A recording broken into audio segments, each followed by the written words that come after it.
Эфирде 8 октябрь алынған жаңалықтардың топтамы. Студияда Дастан Исмаилов, саламатсыздарбы.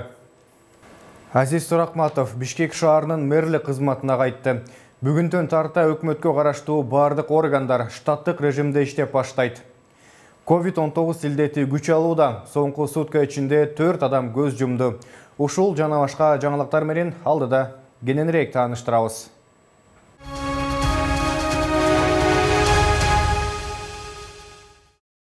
Финансы министрлигинин эмгек жамааты бүгүн 8 октябрда министр Бактыгүл Жээнбаеваны иш ордуна киргизген эмес. Мекеменин басма сөз кызматы билдиргендей, министрликтин кеңсесинин алдында жетекчиликке нааразы болгон кызматкерлер топтолуп, Жээнбаеванын жолун тороп имаратка киргизбей, кызматтан кетишин талап кылышкан.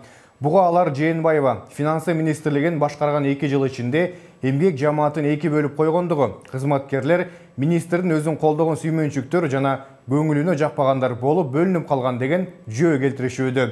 Маалыматка караганда, Жээнбаева Кыргызстанда парламенттик шайлоонун баштапкы жыйынтыгына каршы нааразычылык акциялары массалык тополоңго айланганда буюмдарын чогултуп кетип калган. Бүгүн жумушка келгенде жамааттын каршылыгына кабылган.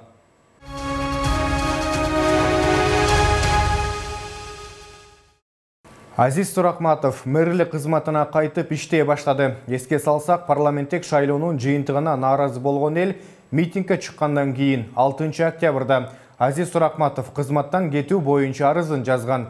Бирок ага шаардык кеңештин депутаттары кол кое элек болчу. Бүгүн 8 октябрда мэриянын алдында Сурахматовду колдоп, анын ишин улантуусун талап кылган эл чогулган эле. Алардын алдына келген мэр төмөнкүлөрдү билдирди. 6 октябрь күнү таңкы саат 5 чамасында ордумда иштеп жаттым. Үйгө барып кийимимди которуп келгенче мэрияны басып алышыптыр. Мага башкысы мэрияны сактап, кызматтардын ишин улантуу маанилүү эле. Конфликт болуп кетпеши үчүн аралыктан иштеп турууну чечкем. Мен элдик кошуундар, акимдер менен телефон аркылуу ишти улантып жаттым деп билдирди Сурахматов.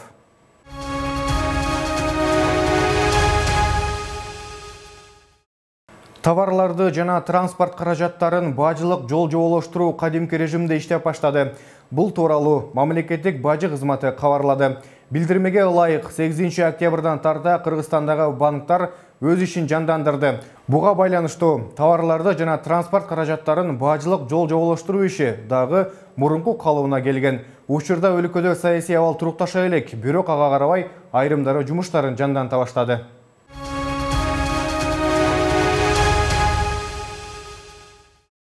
Саламаттык сактоо министри Сабиржан Абдыкаримов маалымат жыйын учурунда өлкөдө болуп жаткан чыр-чатактарга медиктерди саламаттык сактоо тармагынын өкүлдөрүн аралаштырбоону өтүндү. Ал 5 октябрда митингден кийинки ызычууда медицина кызматкерлерине кол салуу болуп, тез жардам кызматынын унаалары талкалангандыгын айтып, тынчсыздангандыгын кошумчалады.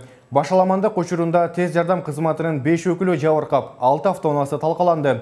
2 унааны тоноп кетишти. Биз бул техникаларды кыйынчылык менен алганбыз. Мындай башаламандыкта алар жарактан чыгып калып жатат. Бүгүн дагы жаңы 13 тез жардам унаасы келди. Аларды саламаттык сактоо мекемелерине бөлүштүрүп беребиз деп билдирди Абдыкаримов.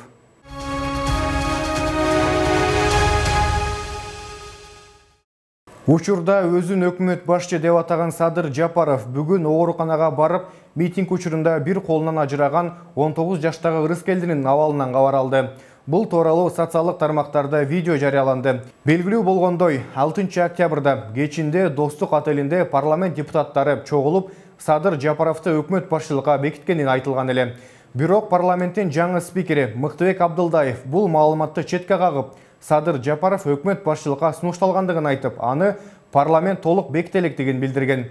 Ал эми 5 октябрда митингге чыккан башка партиялар учурда Садыр Жапаровдун өкмөт башына келүүсүнө каршы экендигин билдирип, кечээ өз алдынча координациялык кеңеш түзүлгөн. Анда Тилек Токтогузиевди өкмөт башчылыкка сунушташкан эле. Бирок бул маселеге дагы азырынча чекит коюла элек.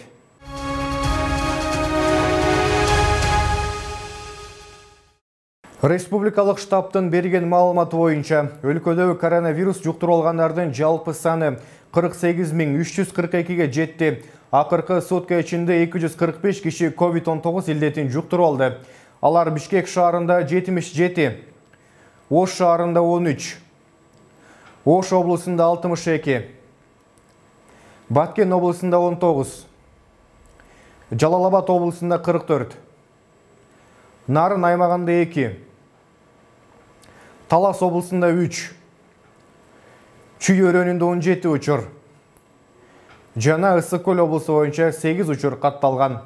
8 октябрга карата Кыргызстанда коронавирустун кесепетинен дагы 4 адам көз жумду. Алардын бири Бишкекте, бири Ош облусунда, 2 Баткенде дарыланып жаткан эле. Пандемия башталгандан бери коронавирус жалпы 1073 адамдын өмүрүн алды.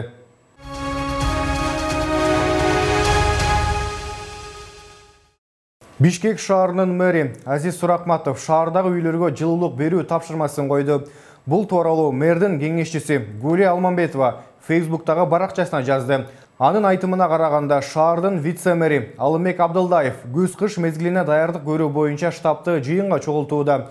Жылуулук бүгүнтөн тарта бериле баштайт. Айта кетсек, жыл сайын жылуулук алгач социалдык маанидеги мекемелерге берилмекчи. Ал оорукана, мектеп, бала бакча, карлар үйү жана башка мекемелер. Андан кийин турак үйлөргө берилмекчи.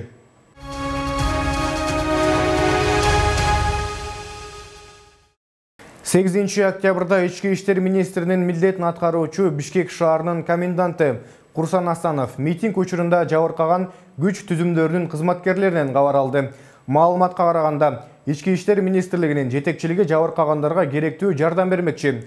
Дарыгерлердин айтымында, кызматтык милдеттерин аткаруу учурунда жаракат алган укук коргоо кызматкерлеринин абалы учурда жакшы. Учурда 52 кызматкер Ички иштер министрлигинин бейтапканасында, 38 кызматкер башка ооруканаларда, ал эми 1 кызматкер үйүндө дарыланууда.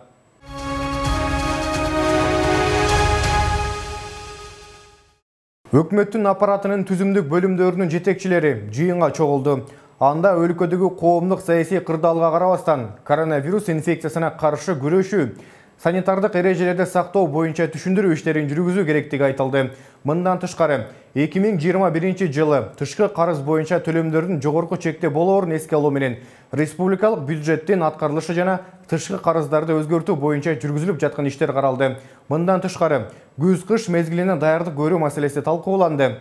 Бардык социалдык мекемелер керектүү көлөмдө көмүр менен камсыздалып, жылуулук электр борборлорун жылытуу мезгилине толугу менен даярдоо тапшырмасы коюлду. Өкмөткө караштуу бардык органдарга белгиленген тартипте иштөө менен жана жумуш ордун таштап кетпөө тапшырмасы берилди.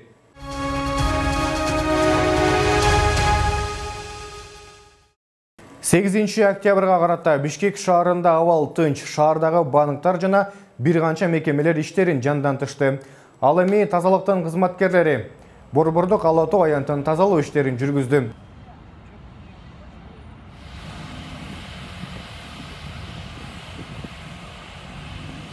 Ошондой эле эски аянтта болсо Садыр Жапаровду колдогондор митинг өткөрүшкөн эле.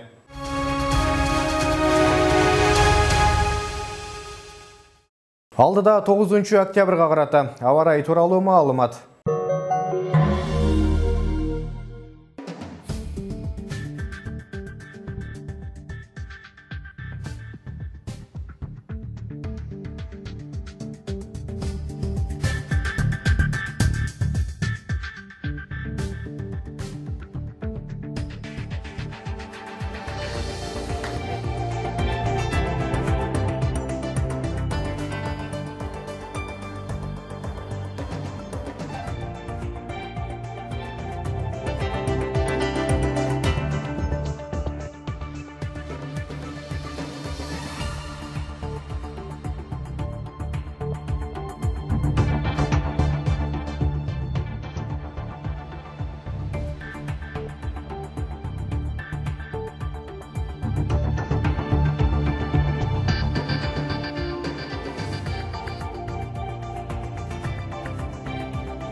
Ушул жана башка жаңылыктар менен 20-20 KG сайтынан жана ошондой эле биздин социалдык тармактардагы баракчалардан тааныша аласыздар.